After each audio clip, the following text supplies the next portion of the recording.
That summer in Cape May, a melody on the beach rewrote my soul. I'm Liam, and this is the story of Sam, a barista who taught me to sing my truth under a sky bursting with stars. 2 years ago, I stood on a Philly stage, my band's final show unraveling. The crowd booed, a beer bottle skittered across the floor, and my bassist, Jake, hissed, "You choked, Liam." At 27, I was a guitarist with no songs, no fire.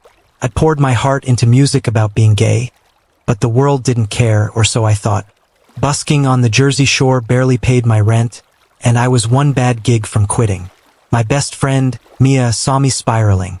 "Go to Cape May," she said, booking me a week in a town of pastel Victorian houses and endless beaches. "Find your music." I arrived with my guitar and a heart full of scars, expecting to hide. Then I met Sam.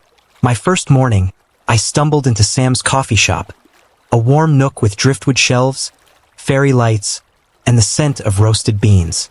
Sam, 25, was behind the counter, sandy blonde hair in a loose bun, brown eyes glowing like the August sun. A rainbow pin sparkled on his apron, and when he saw my guitar case, he grinned. "Musician, huh? Play at our open mic tonight." I flashed back to Philly. Jake's glare, the crowd's jeers, but Sam's voice was soft, inviting. "Maybe," I mumbled, but his smile stayed with me. My first morning, I stumbled into Sam's coffee shop, a warm nook with driftwood shelves, fairy lights, and the scent of roasted beans. Sam, 25, was behind the counter, sandy blonde hair in a loose bun, brown eyes glowing like the August sun. A rainbow pin sparkled on his apron, and when he saw my guitar case, he grinned. "Musician, huh? Play at our open mic tonight." I flashed back to Philly. Jake's glare, the crowd's jeers, but Sam's voice was soft, inviting. "Maybe," I mumbled, but his smile stayed with me. The boardwalk open mic was alive, locals laughing under string lights. I played Fading Lights, a song I wrote after coming out, my fingers shaky. I braced for silence, but Sam leaned against the bar, his gaze steady, and when I finished, his applause cut through the chatter. After, he slid a coffee across the counter. "That was real, Liam. Why don't you share songs like that?" Over iced lattes, I told him about Philly, the booze, how I'd buried my queer songs, afraid they'd never connect. He traced the counter's grain, his voice low. "I haven't told my family I'm gay. They're small town, traditional. I'm scared they'll shut me out." His honesty cracked something open in me, and I felt less alone. The next day, I buskied on the beach, the ocean's rhythm easing my nerves. Sam stopped by, tossing me a blueberry muffin. "You're better than you think," he said, sitting on the sand. We talked about dreams, his to open a cafe in Provincetown, mine to write music that mattered. He led me to a dune path, his favorite spot, where waves whispered secrets. "I used to come here as a kid," he said, "building sandcastles, dreaming of a life where I could be me." His voice trembled, and I wanted to hold his hand, but my own fears, Philly, failure, held me back. "I thought music would save me," I said. "Now I'm empty." He met my eyes. "You're not empty, Liam. I hear you." Wednesday, I found Sam at the cafe, but he was tense. His sister, Emily, was wiping tables, and their mom, Linda, stopped by, chatting about settling down. Sam's smile was forced, his hands fidgety. Later, he pulled me aside. "I tried to tell Emily last night," he whispered, "that I'm gay, but I choked. What if they hate me?" I remembered my own coming out. My mom's silence, my dad's awkward nod. "They won't hate you," I said, "and if they do, you're still enough." He gripped my arm, his touch warm, and I felt a spark flicker in my chest. That night, Sam invited me to a bonfire with his friends.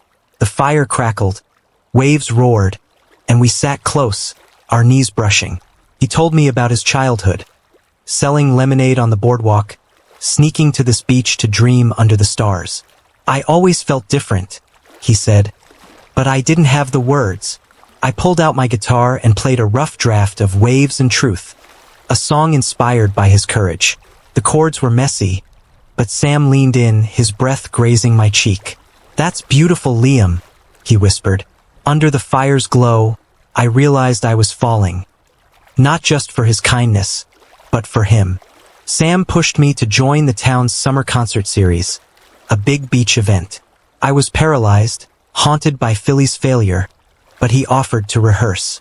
We met at the cafe after hours, the room lit by a single lamp. I strummed chords, he hummed, even suggesting a lyric. "Let the waves carry your truth." We laughed, our voices weaving together, and the air felt alive. He opened up about Emily again. "I'm telling her tomorrow," he said, hands trembling. I took his hand, my heart racing. "You've got this, Sam. And I'm here." He smiled, and the moment felt like a song I hadn't written yet. The day before the concert, I sat on the beach, guitar in my lap, panic rising. What if I choked again? What if the crowd hated me? Sam found me, sitting beside me without a word. "You're enough, Liam," he said, echoing my words. "Your music, your truth. It's enough." I told him about Jake, how he'd blamed me for the band's fall, how I'd believed him. Sam listened, his hand brushing mine, and I felt lighter, like the waves were carrying my fears away. Concert night, the beach shimmered with string lights, the crowd buzzing. Sam stood in the front row, his rainbow pin catching the stage glow. I played Waves and Truth, every note a piece of my heart, my queerness, my fears, my hope for Sam. The crowd roared, louder than Philly's boos, and Sam's grin outshone the sunset. After, he pulled me behind the stage, eyes shining. "Liam," I told Emily. She hugged me, said she loves me. "I did it because of you." My throat tightened, and I hugged him, his warmth grounding me. My last night in Cape May, we walked the beach at midnight, the lighthouse sweeping the horizon. The air was cool, the sand soft. I stopped, pulse pounding. "Sam, I've hidden my songs, my heart, for so long. You make me want to be brave, to write again." He stepped closer, moonlight in his eyes. "You make me brave too, Liam. I was scared to be me, until you." Our hands laced together, fingers tight, and we stood there, waves singing our story. It wasn't a kiss, but it was a beginning. The next morning, as I packed, Sam slipped a note into my guitar case. "Keep singing, Liam. I'll be listening." Sam.